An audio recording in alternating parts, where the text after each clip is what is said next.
Give you some of the names to keep an eye on. The 26 of Pascal, 127 of Johnson, 514 of McCarthy, the number 1 of Turner, Shelby Turner. We'll see here also in the women's division. But this is your intermediate main event. 2 full rows of riders, and this one is going to be wild. See the 110 right there of Trey Robles. He's been fast. 85B of Jack Williford. The 209, David Sturm. You saw him earlier in the 35-plus division. He is in this main event as well. Far outside gate of that front row. I like where 514 of McCarthy is. It's a defensive line choice off the gate, but it seems to pay off for the riders. If you don't get the jump, you're okay. You can keep it tight up that inside line, still come out with a top 3 start, and then the battle begins. So here we go. Riders are getting ready. Time for your intermediate main event. Have to see if Shelby Turner can put that good speed that she's got to use. She was the fastest in qualifying, did a 58-second lap time, quicker than anybody in the field. But a mistake in that qualifier cost her. She was able to still finish second to Coleman Johnson, but for a rider who came into this 2021 season to win this title, she wants this intermediate division. She's gonna have to clean it up on those early laps. The speed has not been an issue whatsoever, and neither have the start. She's been great out of the gate. But for Pascal, for Johnson, McCarthy, Williford, Robles, Tell Gore, they want to get the win here as well. At round number 2 here in Amarillo. 6-round championship, so you got to be good every race. A short title like that, you can't afford to give away points. Here we go. 30 goes to 5. 5 goes to the Revs are up. Gate goes down.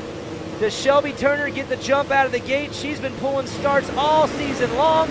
A little bit of a wheelie, and she is buried. Not a good start for the number 1 machine, but the 26 of Pascal on that very inside gate, or close to the inside gate, is going to come away with a great start. You see Coleman Johnson, the 514 of McCarthy. So the first 3 riders with gate pick are running 1, 2, and 3 early in this main event. Shelby Turner with a great 2 corners to get herself up into 4th. And again, if we look back to Tulsa, she was the fastest. If we look back in qualifying today, she was the fastest. So the speed is there, but can she put that speed to good use and put together clean laps and get a win? Oh, looks like Pascal goes down. McCarthy's going to make a mistake as well. Coleman Johnson gets through. Turner, very clean line right there to the outside. Little mistake from Johnson. Turner's going to get by, but it's McCarthy who leads the way. Pascal is going to recover and get up to 3rd. You see Johnson still in the K-rails, but the 514 of McCarthy had a great heat race, finished in 2nd earlier today. Very efficient, solid laps. And now up front is that 514, the number 1 machine of Shelby Turner is in 2nd. Is she still in 2nd? There she is right there, so close. And enough open track right now to be able to lay down some real speed. So for Shelby Turner, when the track is clear, she really gets moving, and right now she'll have that. If she can make the run up to McCarthy, she'll have to find the way around, but at least for now, the job at hand is just get there. Find your way up to the number 1 machine, or to the rider in the number 1 position, sorry. That's the 514 of McCarthy. And McCarthy, to this point, has been pretty mistake-free, so if you're Turner, you're not going to be able to afford waiting patiently for a McCarthy mistake. You're probably going to have to go up and make the pass, because Gavin McCarthy out of El Cajon, California, has been pretty solid to start the season. Turner 2nd. Pascal is now up to 3rd.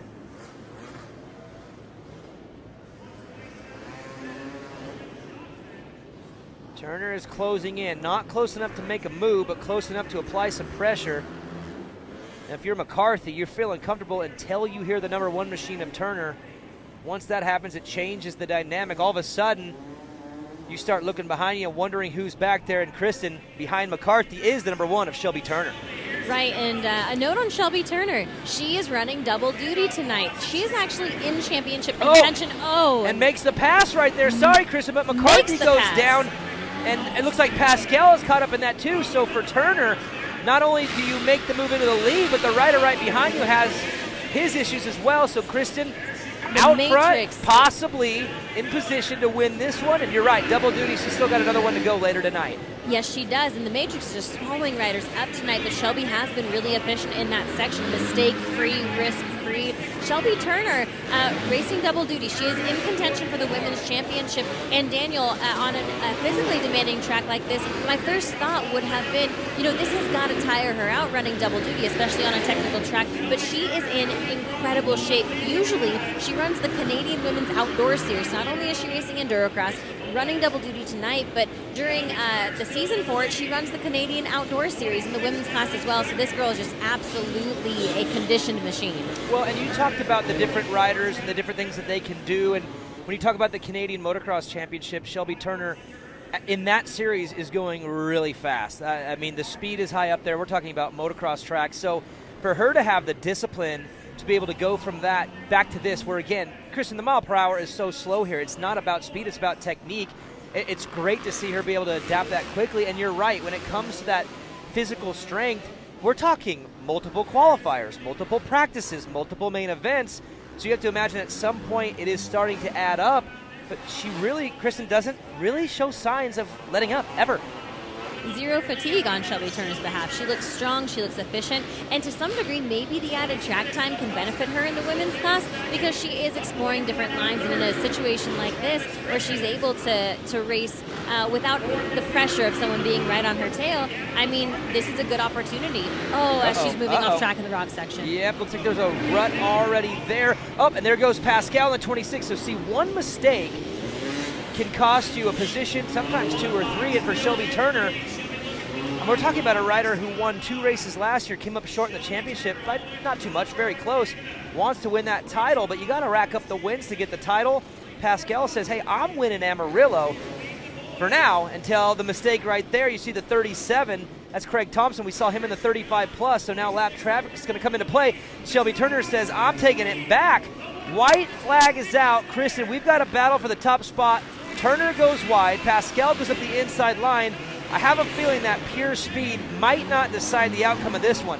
Lap riders and difficult sections, I think there's going to be some mistakes on this final lap.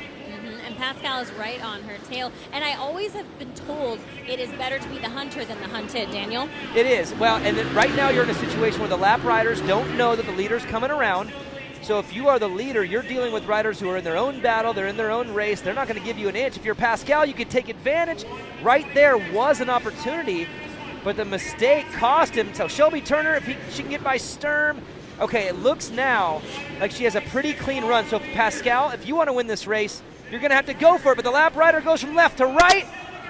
Turner makes the mistake. Pascal gets by just in time, goes for broke, makes the pass. One more K-rail, one more lap rider, 2 more K-rails, finish line jump, and the 26 of Pascal, Augustin Pascal out of San Antonio, Texas, drives up to Amarillo and gets the win in the intermediate main event. And Shelby Turner almost had another one. Second place on the night. A minute lap time. Pascal, you see, was a little bit faster. Mid-main event there, had to make a run at the front and does. What a ride for both these riders. And if you're Shelby Turner, one got away from you, but in this championship, consistency can pay off. A third at the opening round, a second here will put her in great position for the title, but it is Augustin Pascal, fastest lap, gets the win, and Kristen pulls that pass on the final lap.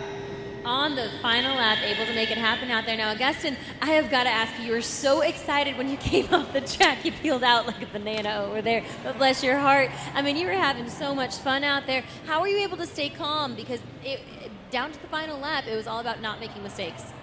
Yeah, it was really tired and difficult, very hard to stay calm, so really good and happy. Congratulations on the win. Well done, my friend. Thank you.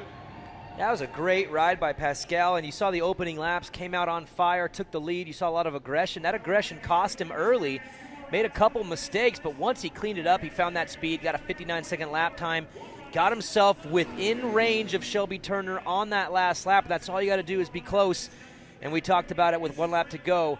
It was going to be mistakes and lap riders that were going to tell the story in this main event on that final lap, and Turner made it all the way to the very end, right there at the very end of the matrix. A small mistake cost her. Pascal says, you know what, I'm going to go wide, I'm going to make it happen, and does. Gets the lead, gets the win. and you can hear him out of breath right there. He gave it everything he had on that final lap to make sure that he could find himself at the top of the podium. We're in Amarillo, Texas. This is your Geico Motors